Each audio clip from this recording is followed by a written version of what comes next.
जया ते पाहता परतला आगमो, निगमानाकडे दुर्गमो, सिद्ध साधक निरवते वर्तनो, न पडे ठाई सर्वथा. तये या पुंडलिका ओढले, प्रेम प्रीतीने घोळले, भक्तिमातेने चाळविले, आधीन केले आपणया. माऊली ज्ञानेश्वर महाराज की जय.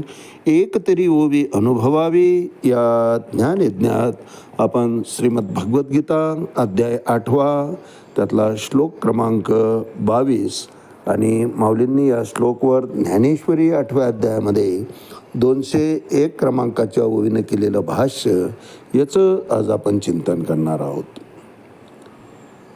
पुरुषस्स परापार्थ भक्ता लभ्यस्त्वनन्यया, यस्यांतस्थानी भूतानी येन सर्वमिदं.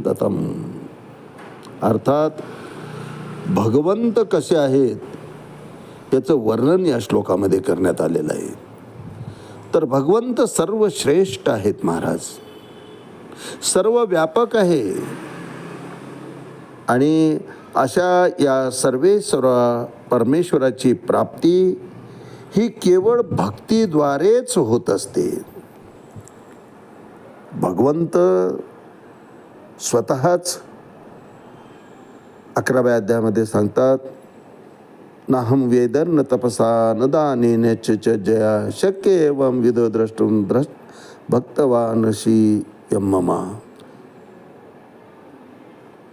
की अर्जुना,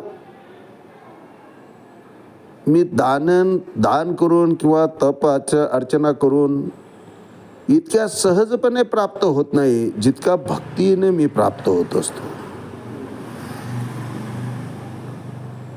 भगवंताला आवडते ती भक्ती, पण ती भक्ती जी त्यांना आवडते ती आम्ही करायला पाहिजे. आम्ही करतो ती आम्हाला आवडते ती भक्ती करतो महाराज.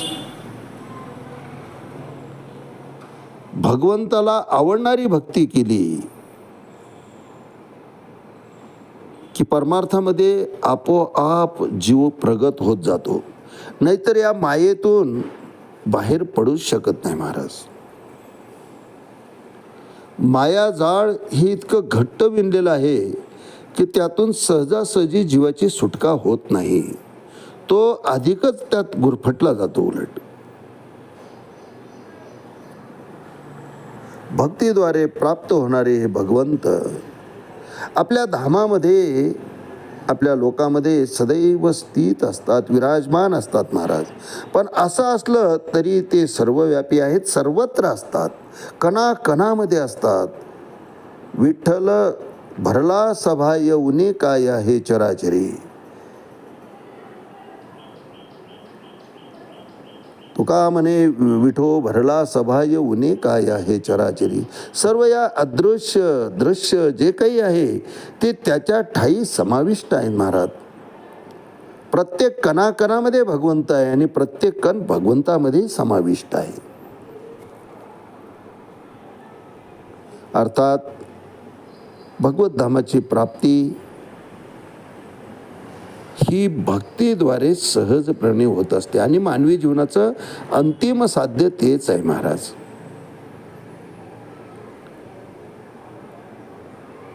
काय नवल आहे पहा की मोक्षाची प्राप्ती हे अंतिम साध्य आहे आणि ते जवळपास सर्वांनाच माहीत आहे. परंतु त्याच्या प्रयत्नात मात्र कुणीच असत नाही. देखे मनुष्य जात सकळे स्वभावता भजनशीळ, झाल्यास ती केवळ माझ्याची ठाई. भगवंत म्हणतात की अर्जुना, अरे मनुष्य योनी ही मुळात योगियांची योनी आहे, मोक्षाच्या अगदी जवळ आलेली योनी आहे. 84 लक्ष योनीमधून फक्त मनुष्य योनी इतकीच सर्वश्रेष्ठ योनी आहे. बाकी राहिलेले 83 लक्ष जे काय असतील ते सगळे राहिलेले हे सगळे भगवंतापासून दूर गेलेले आहेत. भगवंताचा परिचय त्यांना त्या योनीमध्ये होतच नाही, झाला तरी कळत नाही आणि कळला तरी वळत नाही महाराज. परंतु मनुष्य योनी ही अशी आहे, नर करणे करे तो नरका नारायण बन जाय. अहम ब्रह्मास्मी ही प्रचिती घेण्याचं सामर्थ्य या मनुष्य योनीमध्ये आहे महाराज. परंतु शेवटचा प्रवास, जातस्य हि ध्रुवो मृत्युर्ध्रुवं जन्म मृतस्य च, या पूर्णविराम मिळायच्या आधी, जीवनाला फुल स्टॉप मिळायच्या आधी आम्ही याचं चिंतन कधी केलं आहे का? की मनुष्य देह आम्हाला प्राप्त झाला, महत् प्रयत्नानं प्राप्त झाला, आणि त्याचं अंतिम साध्य काय तर भगवंत धामाची प्राप्ती होती. याचा विचार सोडा, मरणाचा विचार आम्ही कधी करत नाही. अर्थात ती भगवंताची देणगीच आहे. कारण मरणाचं स्मरण जर क्षणोक्षणाला माणसाच्या ठिकाणी घडवून दिलं तर प्रपंचामध्ये तो रममानच होणार नाही महाराज, वैराग्यच प्राप्त होऊन जाईल. आणि म्हणून तर तरुण सागरजी महाराजही म्हणायचे की एक वेळेस गावात मंदिर नसले तर चालेल, परंतु गावाच्या मध्यभागी, मग ते खेडं असो नाही तर शहर असो, मध्यभागी स्मशानभूमीची रचना करा. म्हणजे प्रेताला दिलेला अग्नी, त्यातून निघालेल्या ज्वाळा, त्यात चाललेला आप्तेष्टांचा आक्रोश, हा येता जाता सर्वांना पाहता येईल. आणि जीवनाचं अंतिम सत्य काय आहे तर मृत्यू आहे, हे सगळ्यांच्या लक्षात येईल. बघा ना किती नवल आहे. अहो, गावी जायचं असलं, 2 दिवसाकरता जायचं असलं तर आम्ही किती तयारी करतो महाराज. गाडी किती वाजता आहे, खर्च किती येणार आहे, तिकीट किती आहे, तिथं राहण्याचा खर्च काय येईल, कोणाला भेटायचं आहे, काय करायचं आहे, सगळी पूर्वतयारी असते. कपडे किती लागणार आहे, अंथरूण पांघरून तिथं असेल का, आपण सोबत काय घ्यायचं आहे, एक ना अनेक सगळ्या तयारीनिशी आम्ही 2 दिवसाच्या प्रवासाकरता सज्ज होतो महाराज. परंतु कायमस्वरूपीचा जो प्रवास आहे, इहलोकाकडून परलोकी जाण्याचा जो प्रवास आहे, त्याचं आम्ही कधीच चिंतन करत नाही, त्याचा कधी आम्ही विचार करत नाही, त्याची कधी तयारी करत नाही महाराज. इतक्या बिनधास्तपणे आम्ही जगतो. आणि हीच आसुरी वृत्ती म्हटलेली आहे की मनुष्य देह प्राप्त होऊन सुद्धा जर आम्ही या अंतिम सत्याचं चिंतन करत नसू, या मानवी देहाचं अंतिम ध्येय काय आहे याचा विचारही करत नसू, तर पशुपक्ष्यांमध्ये आणि आमच्यामध्ये काय फरक आहे महाराज. त्यांना कशाची चिंता नसते, भविष्याची नाही, भूताचा पश्चाताप नसतो, भूतकाळाचा, भविष्याची चिंता नसते. वर्तमानातला आनंद आम्ही जो घालून बसतो ते या दोन्ही चिंतनामध्ये घालतो महाराज.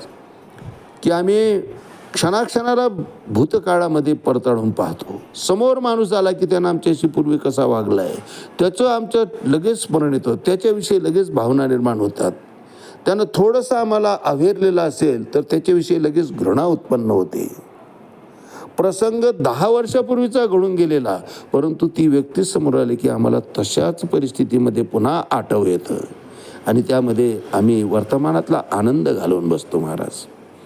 भविष्याची चिंता काय तर फक्त धनवान व्हायचं आहे, सुखी व्हायचं आहे, समाधानी व्हायचं आहे महाराज. सुख आणि समाधान धनामध्ये नाहीच आहे, परमार्थामध्ये आहे. म्हणून तर सर्व सुख, सुख शब्द जिथं जिथं परमार्थामध्ये वापरलेला आहे, अभंगामध्ये वापरलेला आहे. संतांनी ज्या ज्या ठिकाणी सुख शब्द वापरलेला आहे त्या ठिकाणी सर्व शब्द जोडलेला आहे महाराज.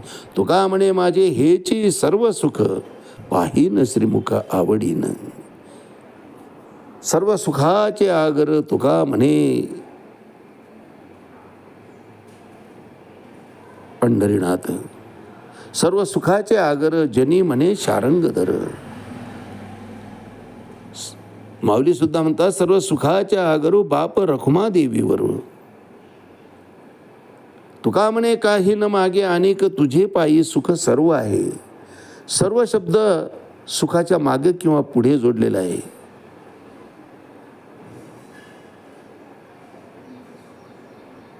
पण ते सुख आम्ही पाहत नाही. आम्ही जे सुख शोधतो ते क्षणभंगूर आनंद देणारं जे सुख आहे ते शोधतो महाराज. विषयापासून मिळणारं सुख क्षणभंगूर आहे आणि विषयामध्ये आम्ही इतक्या आसक्त झालो आहे की खऱ्या सुखाच्या प्रती आम्ही जातच नाही महाराज. अंतिम तयारी या आयुष्याची शिदोरी ती घेण्याचंच आम्ही नेमकं विसरतो. सत्कर्माचं जे गाठोडं आहे, पुण्यकर्माचं जे गाठोडं आहे, तेवढंच फक्त सोबत येतं महाराज. बाकी या ठिकाणचं काहीही येत नाही. सर्व याच ठिकाणी सोडून जावं लागतं. म्हणून शेवटच्या प्रवासाची तयारी आम्ही ज्या ठिकाणी ज्या क्षणी जागेल त्या क्षणापासून करायला पाहिजे महाराज. आणि काही नाही, त्याकरता काय करायचं, फक्त सत्संग धरायचा, सत्कार्य करायचं, भगवंताच्या चरणी लीन व्हायचं. आणि सर्वात महत्त्वाचं म्हणजे स्वार्थ विरहित कर्म करायचं. कर्म राहत नाही महाराज, धर्म होऊन बसतो. ज्या कर्मामध्ये आमचा स्वतःचा कुठलाच स्वार्थ नसेल, निष्काम भावनेनं ते कर्म आम्ही ज्या वेळेस करायला सुरुवात करतो त्यावेळेस तोच धर्म होऊन बसतो. आणि हळूहळू एक एक कर्म आम्हाला निष्काम भावानं करता आलं पाहिजे. स्वार्थ केला ना, आजपर्यंत स्वार्थानंच आपण वागत आलो. काय शिल्लक आहे महाराज? कशाच्या नशेमध्ये आम्ही वागतो तेच कळत नाही. जसं काही आम्हाला मरणच नाही, आम्ही अमरच होऊन आलेलो आहे, अशा आविर्भावामध्ये जीव जगत असतो, मनुष्य जगत असतो. आणि ज्यावेळेस जाग येते त्यावेळेस वेळ निघून गेलेली असते महाराज. अंतःकाळी मी परदेशी, नामदेवराव म्हणतात, अंतःकाळी मी परदेशी, ऐसा जाणोनी मानसी, म्हणोनी ऋषिकेशी, शरण तुझशी आलो. देवा, उगाउगी मी तुला शरण आलेलो नाही.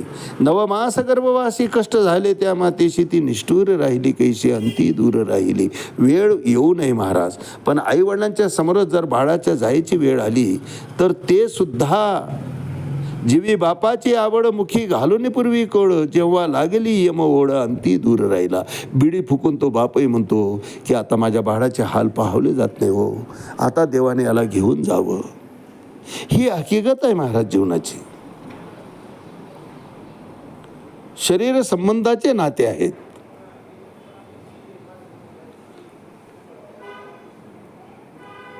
आम्हाला आत्म्याचं स्वरूप कळायला पाहिजे, स्वस्वरूप कळायला पाहिजे.